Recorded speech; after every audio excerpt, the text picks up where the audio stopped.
بسم اللہ الرحمن الرحیم۔ السلام علیکم کلاس۔ اردو زبان کے بنیادی قواعد کی کلاس میں آج ہم جس موضوع کو پڑھنے جا رہے ہیں وہ ہے کلام۔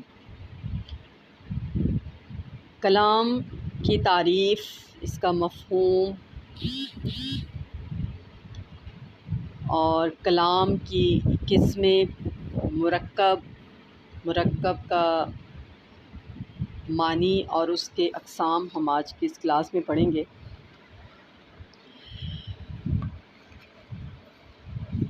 حصہ نحو جو ہے وہ کلام پر مشتمل ہے، اور کلام کا معنی ہے دو یا دو سے زیادہ بامعنی لفظوں کے مجموعے کو مرکب یا کلام کہتے ہیں۔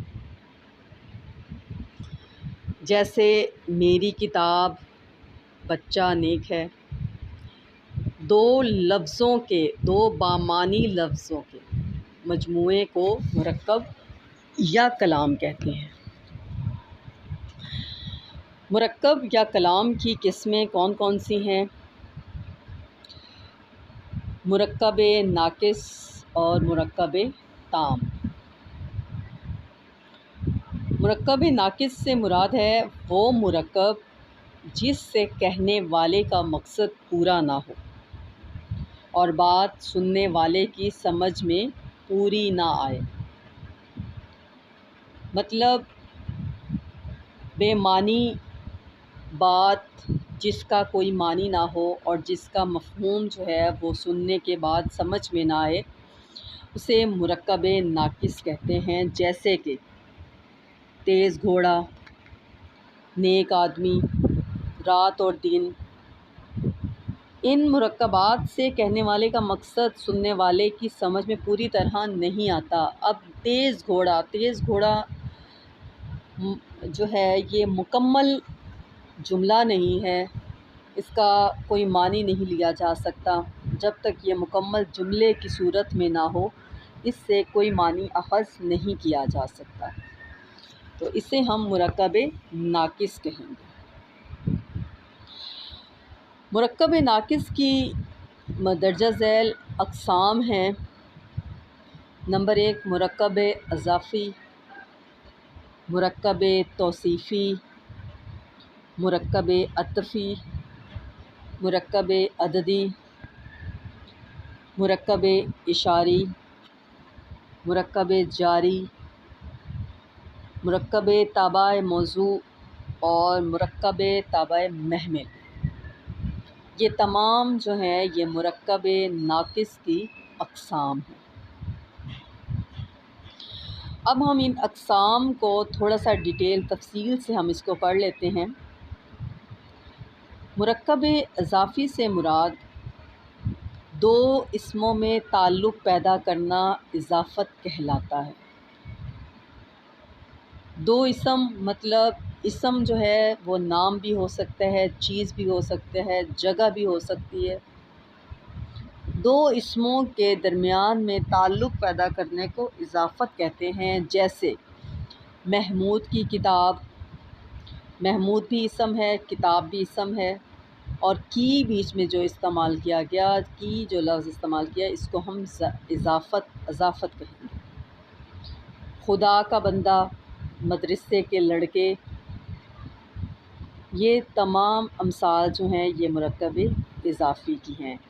اس میں مرکب اضافی کیا ہے؟ کی، کا اور کے۔ ان تینوں مجموعوں میں کتاب کا تعلق محمود سے، بندے کا تعلق خدا سے اور لڑکے کا تعلق مدرسے سے پیدا کیا گیا ہے۔ جس سے تعلق پیدا کیا گیا ہے وہ مضاف الیہ، اور جس کا تعلق پیدا کیا گیا ہے وہ مضاف کہلائے گا۔ اسی مضاف الیہ اور مضاف کے مجموعے کو مرکب اضافی کہتے ہیں۔ اردو میں مضاف الیہ پہلے اور مضاف بعد میں آتا ہے۔ اور عربی اور فارسی میں مضاف پہلے اور مضاف الیہ بعد میں آتا ہے۔ کا، کی، کے جو ہیں یہ اضافت کی علامتیں ہیں۔ آگے اضافت کی بھی مزید اقسام ہیں، میں ان کے صرف نام جو ہے وہ آپ کو بتاتی ہوں۔ اضافت تمکیلی، اضافت تخصیصی،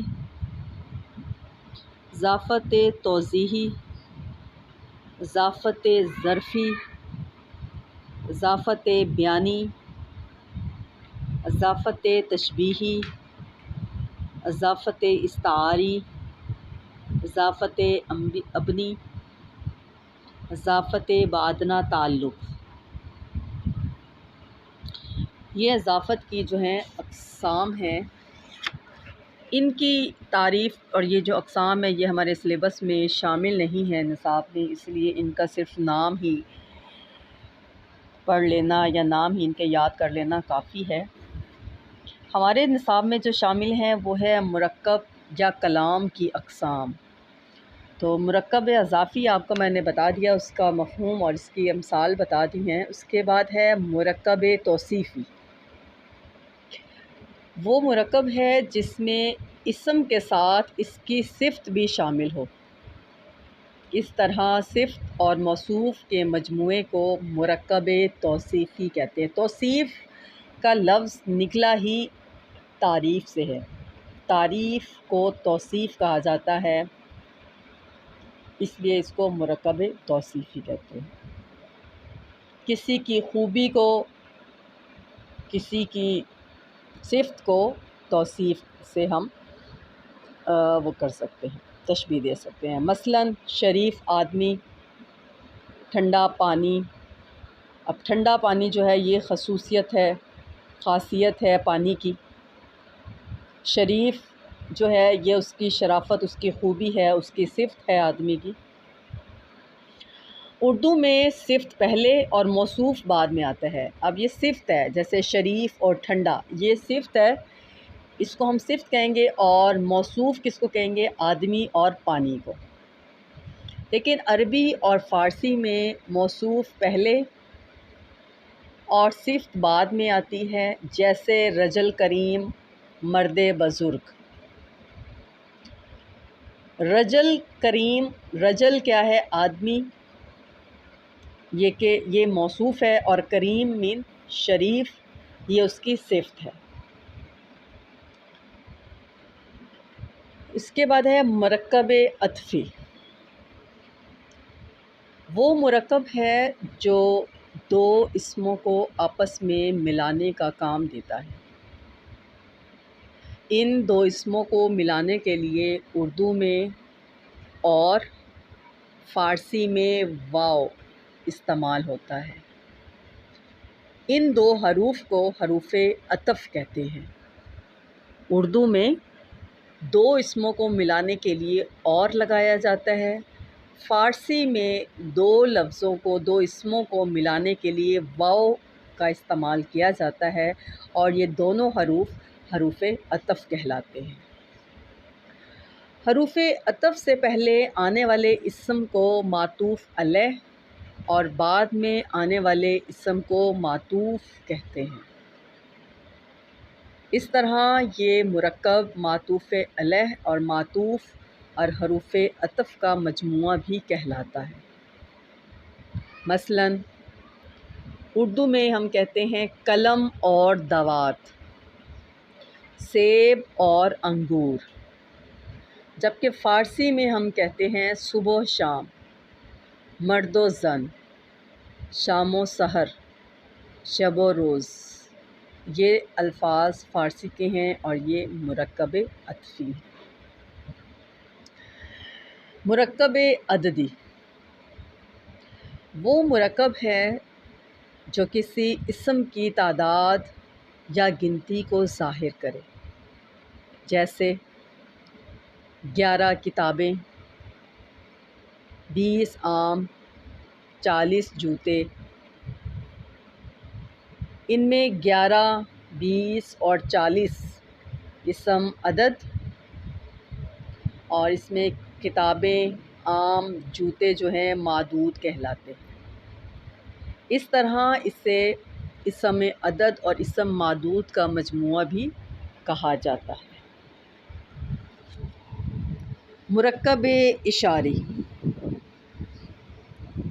وہ مرکب ہے جس میں کسی اسم کے لیے دور یا نزدیک کا اشارہ پایا جائے، جیسے یہ مسجد، وہ مدرسہ۔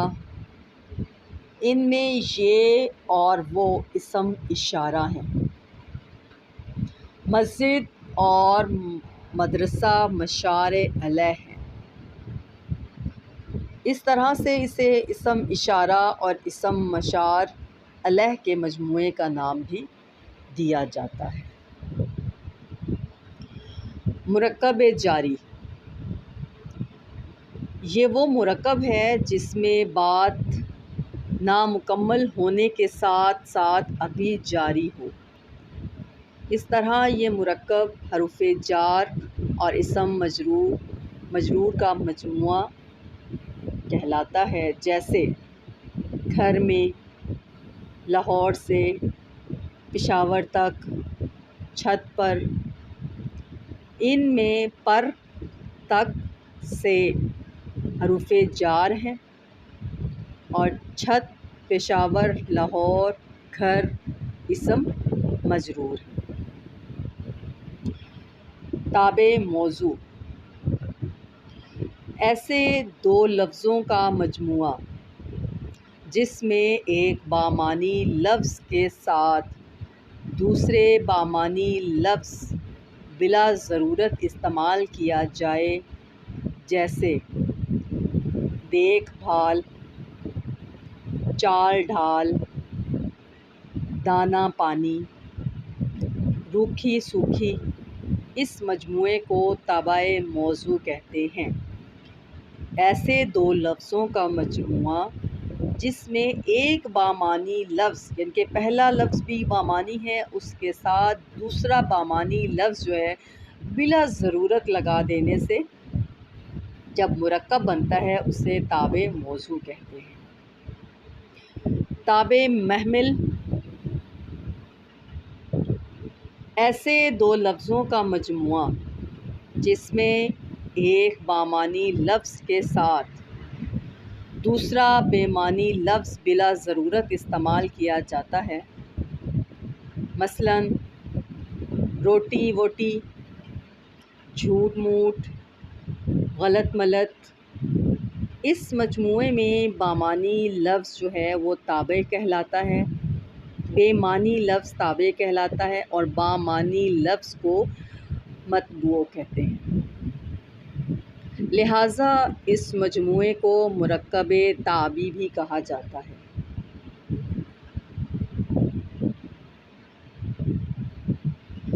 مرکب ناقص کی یہ تمام جو ہیں وہ اقسام تھی۔ اب ہم پڑھتے ہیں مرکب تام کے بارے میں۔ مرکب تام سے مراد دو یا دو سے زیادہ بامعنی لفظوں کا ایسا مجموعہ جس سے کہنے والے کا مقصد پورا ہو جائے اور سننے والے کو بات سمجھ میں آ جائے۔ مطلب کہنے والے کا مقصد بھی پورا ہو جائے اور سننے والے کو بات بھی سمجھ آ جائے، جیسے سعید آیا، اسلم نیک ہے۔ یہ دونوں مثالیں ہیں مرکب تام کی۔ اس میں اسناد کسی چیز کو دوسرے کے لیے ثابت کرنا، جیسے سعید آیا میں آیا کو سعید کے لیے ثابت کیا گیا۔ جسے ثابت کیا جائے مسند، اور جس کے لیے ثابت کیا جائے وہ مسند الیہ کہلاتا ہے۔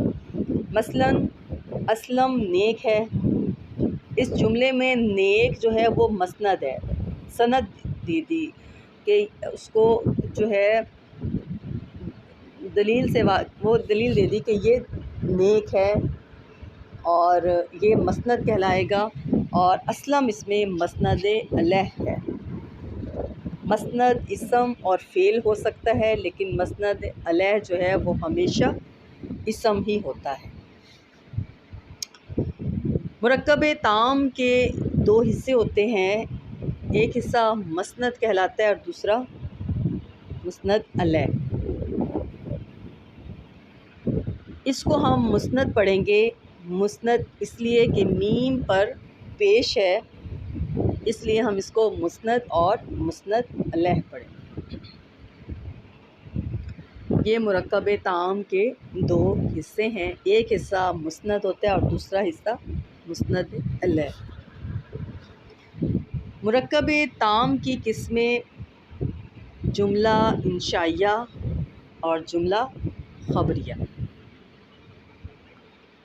جملہ انشائیہ وہ جملہ ہے جس میں فعل امر، فعل نہیں، سوال، ندا، تمنا پائی جائے۔ جیسے تو سبق پڑھ۔ اب اس میں پڑھنا جو ہے وہ فعل امر، امر مین کسی کام کو کرنے کے لیے کہا جائے۔ اسلم شرارت نہ کر، اسے ہم فعل نہیں کہیں گے کیونکہ اس میں کسی کام کو کرنے سے منع کیا گیا ہے۔ کیا سعید نے کتاب پڑھی؟ اس میں سوال کیا گیا ہے۔ اے اللہ رحم کر، اس میں تمنا، ندا پائی جاتی ہے۔ ندا کا مطلب ہوتا ہے پکارنا، تو اس میں ہم اللہ کو پکار کر کہہ رہے ہیں یا اللہ رحم کر۔ کاش میں محنت کرتا، اس کو ہم تمنا کہیں گے کیونکہ اس میں خواہش پائی جاتی ہے۔ یہ تمام جملے انشائیہ ہیں، اس کو ہم انشائیہ جملے کہیں گے، جس میں امر ہو، نہیں ہو، سوال ہو، ندا ہو، تمنا پائی جاتی ہو۔ جن جملوں میں وہ جملے جملہ انشائیہ کہلائیں گے۔ جملہ خبریہ وہ جملہ جس میں کسی بات کی خبر دی جائے اور اس جملے کے بولنے والے کو جھوٹا یا سچا کہہ سکیں، جملہ خبریہ کہلاتا ہے۔ جملہ خبریہ کی بھی قسمیں ہیں، اس میں جملہ اسمیہ اور جملہ فعلیہ۔ جملہ اسمیہ خبریہ وہ جملہ ہے جس میں مسند اور مسند علیہ دونوں اسم ہوں۔ مثلا سعید نیک ہے، اس جملے میں نیک اسم صفت مسند اور سعید اسم مسند علیہ ہے۔ جملہ اسمیہ کے کچھ اجزاء ہوتے ہیں۔ نمبر 1 اسم یا مبتدا، نمبر 2 متعلق خبر، نمبر 3 خبر، اور نمبر 4 فعل ناقص۔ جیسے سعید گھر میں موجود ہے، اس جملے میں سعید اسم یا مبتدا ہے اور گھر میں متعلق خبر ہے۔ جو اس میں گھر میں جو اس میں لفظ ہے یہ کیا ہے؟ متعلق خبر ہے۔ موجود جو ہے وہ خبر کہلائے گی، خبر ہے، اور فعل ناقص ہے۔ تو فعل اسمیہ کا جو ایک جملہ ہوتا ہے اس میں فعل اسمیہ کے 4 اجزاء پائے جاتے ہیں: اسم یا مبتدا، متعلق خبر، خبر اور فعل ناقص۔ جملہ فعلیہ خبریہ وہ جملہ جس میں مسند فعل ہو اور مسند علیہ اسم ہو۔ جیسے اسلم نے قلم سے خط لکھا، اس جملے میں لکھا فعل مسند فعل ہے۔ فعل کیا ہوتا ہے؟ کسی کام کا کرنا، ہونا، فعل کہلاتا ہے۔ تو قلم سے خط لکھا، لکھا جو ہے وہ مسند فعل ہے۔ اور اسلم اس میں مسند علیہ ہے۔ جملہ فعلیہ کے بھی اجزاء ہوتے ہیں، اس میں نمبر 1 فعل، فاعل، مفعول اور متعلق فعل۔ جیسے اسلم نے قلم سے خط لکھا، اس جملے میں لکھا جو ہے وہ فعل ہے، اسلم فاعل ہے، خط مفعول ہے اور قلم سے متعلق فعل ہے۔ یہ فعل سے متعلق لفظ استعمال کیا گیا۔ یہ تھیں مرکب تام کی قسمیں، جملہ انشائیہ اور جملہ خبریہ۔ اور اس سے پہلے ہم نے پڑھا مرکب ناقص اور اس کی اقسام، اور اس سے پہلے ہم نے پڑھا کہ مرکب یا کلام کیا ہے، کلام کی تعریف، اس کا مفہوم، اور ان کا تعلق جو ہے وہ گرامر میں حصہ نحو سے ان کا تعلق ہے۔ کلام، مرکب تام اور مرکب ناقص جو ہے وہ حصہ نحو سے تعلق رکھتے ہیں۔ تو آپ کو امید ہے سمجھ آ گئی ہوگی۔ اگر آپ کچھ پوچھنا چاہتی ہیں تو آپ اس کے بارے میں پوچھ سکتے ہیں۔ ملتے ہیں اگلے لیکچر کے ساتھ، تب تک میں اجازت ہے۔ اللہ حافظ، فی امان اللہ۔